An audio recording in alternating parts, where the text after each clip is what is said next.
আজ আপনি একজন বাঙালি, আপনার ভাষা বাংলা, আপনার সংস্কৃতিও বাংলা। কিন্তু 1000 বছর আগে যদি এই ভূখণ্ডের কোনো একজন মানুষকে গিয়ে জিজ্ঞেস করা হতো আপনি কি বাঙালি, সে কি এই প্রশ্নের উত্তর দিতে পারত?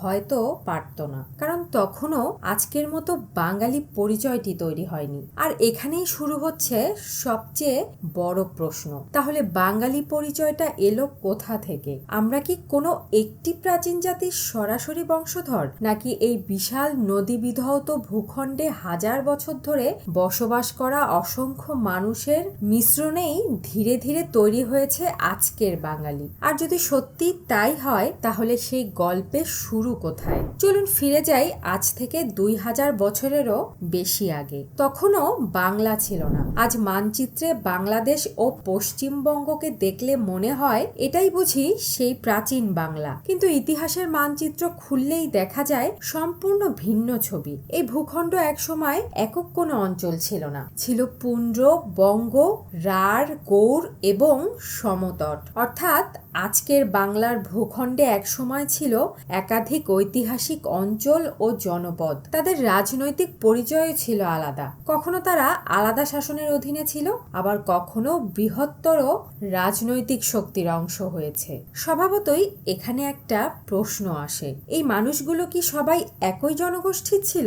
এখানে ইতিহাস আমাদের খুব সাবধান হতে বলে, কারণ প্রাচীন কোনো জনপদের নাম পাওয়া গেলেই ধরে নেওয়া যায় না যে সেখানে বসবাসকারী প্রত্যেক মানুষ আজকের অর্থে বাঙালি ছিল। তাহলে তাদের মধ্যে কিভাবে তৈরি হলো এমন একটি বৃহত্তর পরিচয়, যেটাকে আমরা আজ বাঙালি বলে জানি? উত্তরটা লুকিয়ে আছে মানুষের চলাচল, সংস্কৃতি আর ভাষার মধ্যে। তাই বাংলাকে বুঝতে হলে আগে বুঝতে হবে বাংলার নদীকে, গঙ্গা, ব্রহ্মপুত্র, মেঘনা আর অসংখ্য শাখা প্রশাখা। এই নদীগুলো শুধু পানি বহন করেনি, তারা বহন করেছে মানুষ, বাণিজ্য, কৃষি এবং সংস্কৃতিও। আর মানুষের সঙ্গে মানুষের যোগাযোগ। নদীর পলি তৈরি করেছে উর্বর জমি, উর্বর জমি তৈরি করেছে কৃষিভিত্তিক সমাজ, আর নদীপথ তৈরি করেছে যোগাযোগের সুযোগ। ফলে এই বদ্বীপে মানুষের বসতি ক্রমেই বিস্তৃত হয়েছে। কিন্তু এই নদী আবার সবকিছু বদলেও দিয়েছে। এক নদী তার গতিপথ বদলেছে,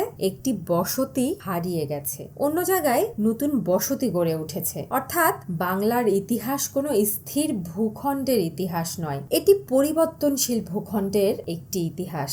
আর এই পরিবর্তনের মধ্যেই বহু শতাব্দী ধরে মানুষের মেলামেশা হয়েছে। কিন্তু এখনো একটা প্রশ্ন রয়ে গেছে, তারা কোন ভাষায় কথা বলতো? আজ বাংলা আমাদের কাছে স্বাভাবিক, কিন্তু বাংলা ভাষাও একদিনে তৈরি হয়নি। ভাষা তৈরি হয় ধীরে ধীরে নতুন শব্দ যোগ হয়ে, এরপর উচ্চারণ বদলায়, তৈরি হয় ব্যাকরণ, আর প্রজন্মের পর প্রজন্ম ধরে সেই পরিবর্তন চলতে থাকে। বাংলা ভাষা পূর্ব ভারতের ইন্দো আর্য ভাষাগত ধারার মধ্যে দীর্ঘ সময় ধরে বিকশিত হয়েছে। প্রায় নবম থেকে দশম শতকের দিকে এই স্বতন্ত্র রূপ স্পষ্ট হতে শুরু করে বলে ভাষাবিদদের মধ্যে ব্যাপকভাবে গ্রহণযোগ্য মত তৈরি হয়েছে। অর্থাৎ আজকের বাংলা ভাষার পেছনে রয়েছে এক দীর্ঘ বিবর্তন। কিন্তু ইতিহাস আমাদের একটা দুর্লভ জানালা দিয়েছে, সেই জানালার নাম চর্যাপদ। ভাবুন, আজ থেকে প্রায় 1000 বছর আগে কেউ কিছু পদ লিখে রাখছে। ভাষাটা পুরোপুরি আজকের বাংলার মতো নয়, কিন্তু কোথাও কোথাও আপনি যেন পরিচিত শব্দের ছায়া দেখতে পাচ্ছেন।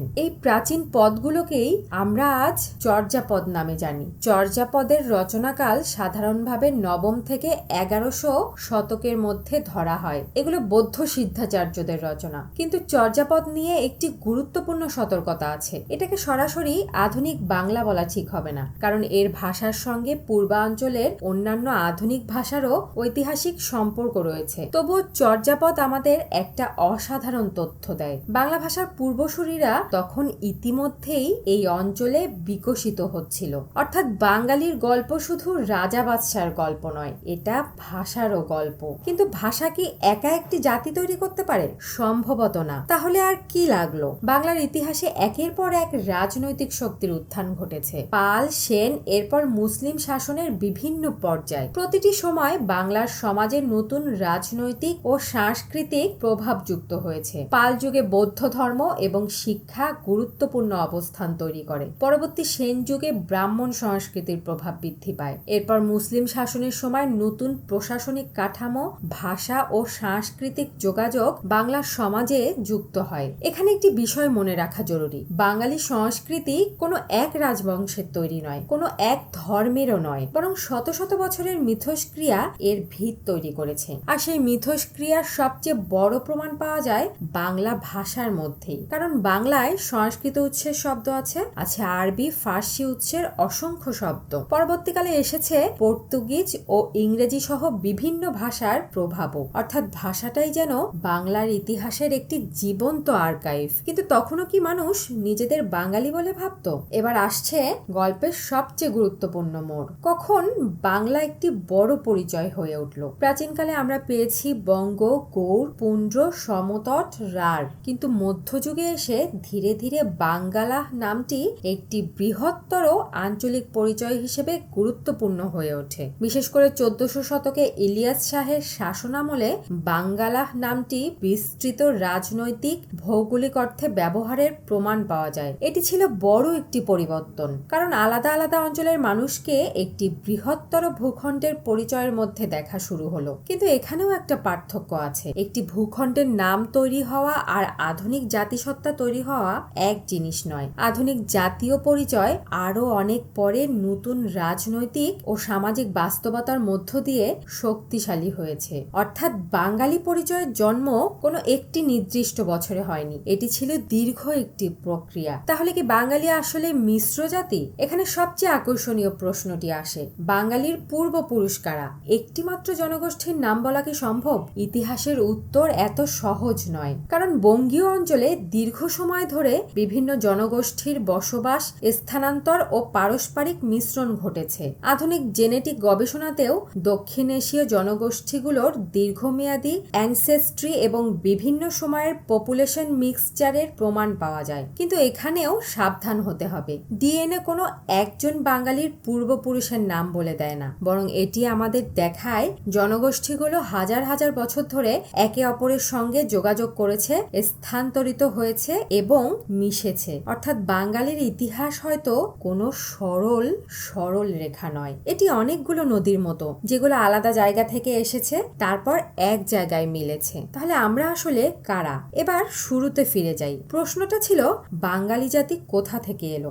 সবচেয়ে সৎ উত্তর হলো কোনো একটি জায়গা থেকে নয়, কোনো একটি বছরেও নয়, কোনো একটি জাতি থেকেও নয়, বরং এই বদ্বীপের প্রাচীন জনগোষ্ঠী, বিভিন্ন জনপদ, দীর্ঘদিনের জনসংখ্যাগত মিশ্রণ, রাজনৈতিক পরিবর্তন, ধর্মীয় ও সাংস্কৃতিক মিথস্ক্রিয়া এবং সর্বোপরি একটি স্বতন্ত্র ভাষার দীর্ঘ বিবর্তন, সবকিছু মিলেই ধীরে ধীরে তৈরি হয়েছে বাঙালি পরিচয়। তাই বাঙালি কোথা থেকে এলো প্রশ্নের সবচেয়ে সুন্দর উত্তর হয়তো বাঙালি কোনো এক জায়গা থেকে আসেনি, বাঙালি তৈরি হয়েছে হাজার বছরের ইতিহাসের ভেতর দিয়ে। একসময় এই ভূখণ্ডে মানুষ নিজেদের বলতো পুন্ড্রের মানুষ, বঙ্গের মানুষ, গৌড়ের মানুষ, সমতটের মানুষ। তারপর ইতিহাস বদলেছে, ভাষা বদলেছে, রাজনীতি বদলেছে, সাথে মানুষের পরিচয়ও বদলেছে। আর বহু শতাব্দীর সেই দীর্ঘ যাত্রার পর একটি পরিচয় ধীরে ধীরে আরো স্পষ্ট হয়েছে, বাঙালি। কিন্তু সবচেয়ে আশ্চর্যের ব্যাপার কি জানেন? আমাদের পরিচয়ের সবচেয়ে বড় শক্তি হয়তো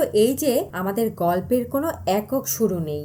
অসংখ্য মানুষের পদচিহ্ন, অসংখ্য সংস্কৃতির ছাপ, অসংখ্য প্রজন্মের ভাষা, সবকিছু মিলেই আজকের আমরা। তাই হয়তো বাঙালি কোনো এক জাতির নাম নয়, এটি হাজার বছরের একটি চলমান গল্প, আর সেই গল্পের নাম বাংলা। কিন্তু আমাদের শরীরের ভেতরের ইতিহাস, আমাদের ডিএনএ এই গল্প সম্পর্কে কি বলে? সেখানেই শুরু হয় বাঙালির ইতিহাসের আরেকটি বিস্ময়কর অধ্যায়।